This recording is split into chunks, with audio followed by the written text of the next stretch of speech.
Do you want to know the 5 things to improve your architectural design skills? You know what? Architectural design, it is a skill that means it can be improved. Okay, by practice and by learning a few things and to know what direction to take.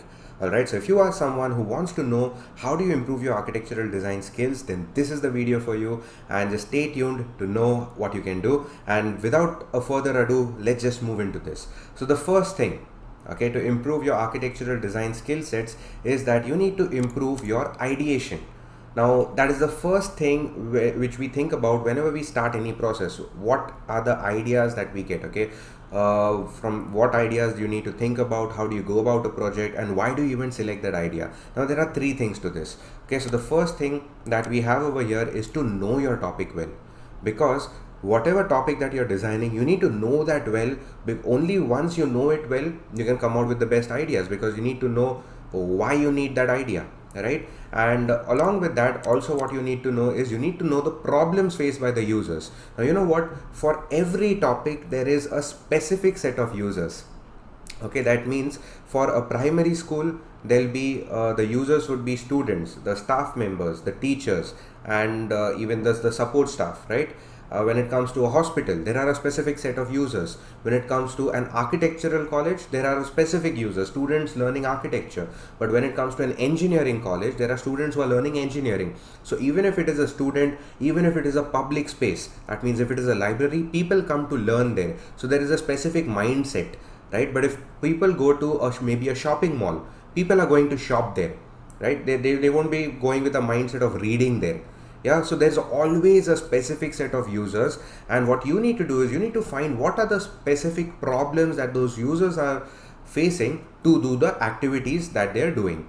Okay, and the third thing is then to find the solutions to those problems and those activities, and those solutions should be architectural. So finding architectural solutions. So these are the 3 most important things. First, knowing your topic well. How was it used in the past? How it is being used in the present? And how it is going to be used in the future? Are there any new activities which can be put into? And who are the users? What are the problems that they're facing with respect to the activities that they have to do, and how are you solving those problems architecturally with your architecture? All right, so this is the ideation process on why did you get that idea and how are you going to be getting that idea. Now once you get that idea, okay, then the second step over here is creation.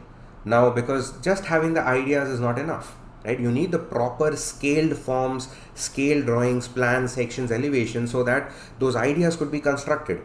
So there are 2 steps over here for creation. Now the first thing is you need to convert those ideas into proper drawings, right? Because just having the ideas makes no sense, right? And to convert these ideas into drawings, you need to have some creation skills. Okay, now what are these skill sets? So you might have, like, you can have different kind of skill sets, like it can be sketching, it could be drafting, modeling, or anything. But what I feel is sketching is something which is really very easy and the most suitable form of representing your ideas, because let me tell you why.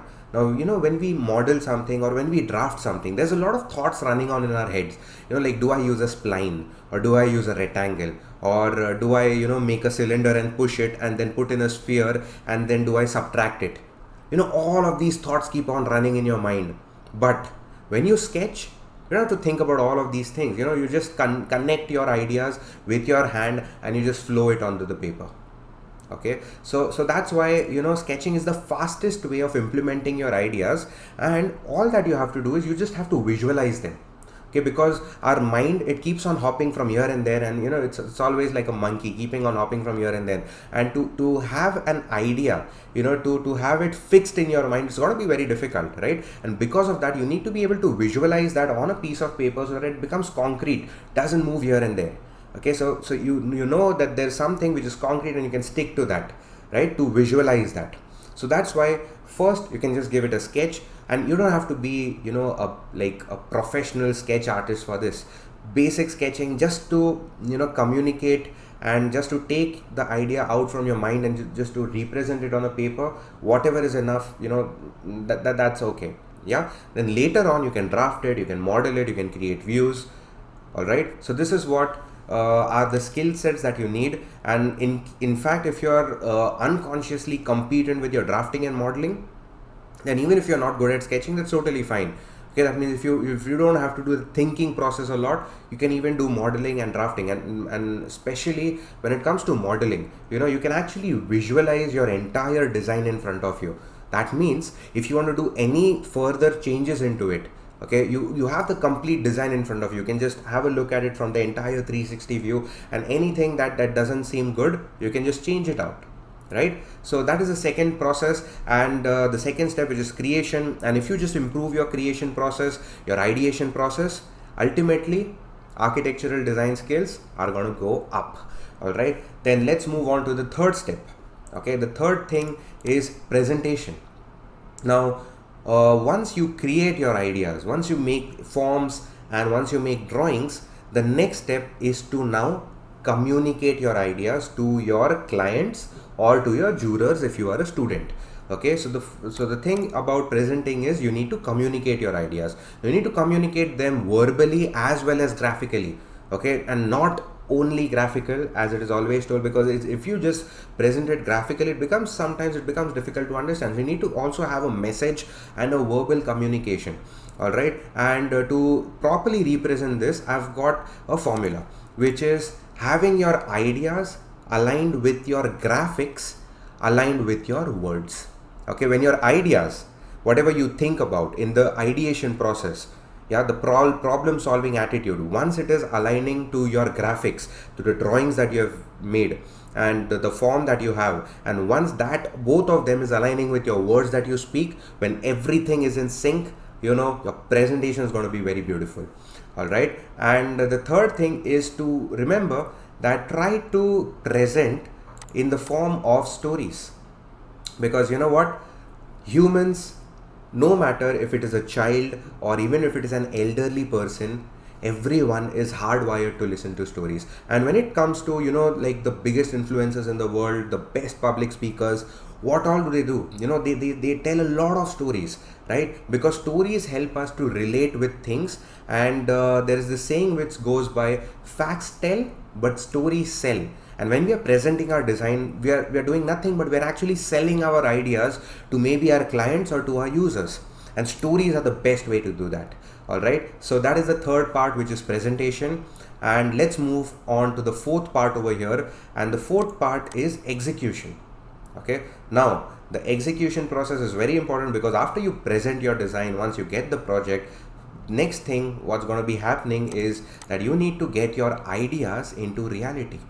Okay, so to have that, you need to execute your design, and you need to have some skills on execution.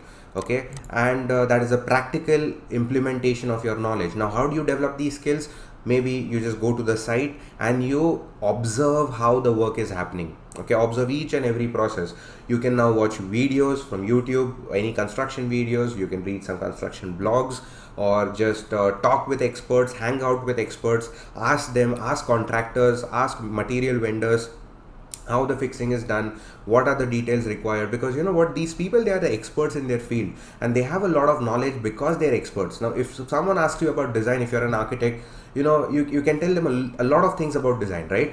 And that's the reason why you ask experts and as an expert opinion, because when you just talk to them and you communicate with them, you yourself increase your knowledge a lot. Okay, and now and just asking them and going and reading blogs and all that is good, but the best way is to actually go on the site, because once you're in the site and once you observe that, once you see it in front of you, happening in front of you, and when you experience it, that is the best kind of an education that you're going to be getting. Okay, and this is how you improve your execution skills. And also there are a lot of problems which happen on the site, problems based upon like coordination problems, or delay problems, or management issues which happen on the site. Okay, like some drawing might be given from the architect, but what takes place on the site might be completely different because of some management issues. Yeah, so you need to know about how to manage well, how to communicate, get some soft skills done. How do you communicate your design? Because see, only if you have the ideas, it's not going to make any sense, right? Only if you have the ideas and the clarity, you need to communicate those ideas to your team members, because that is when the work is going to be escalating properly. All right, so that is the fourth step. Now let's just review all the steps. So the first is the ideation. How do you get the ideas, and why did you go with that idea, and that abstract form, okay, which you get, the abstract sketch maybe. Then the second thing is creation. Once you get that idea, how are you creating into forms and drawings? Okay, now once the creation is done, the next step is presentation. And in presentation you have to communicate your ideas, and finally, once everything is done, once it is finalized, fixed, the final step is execution. Okay, now we had a fifth step, right? So let's move on to the fifth step, and the fifth step is to have a deep core intention.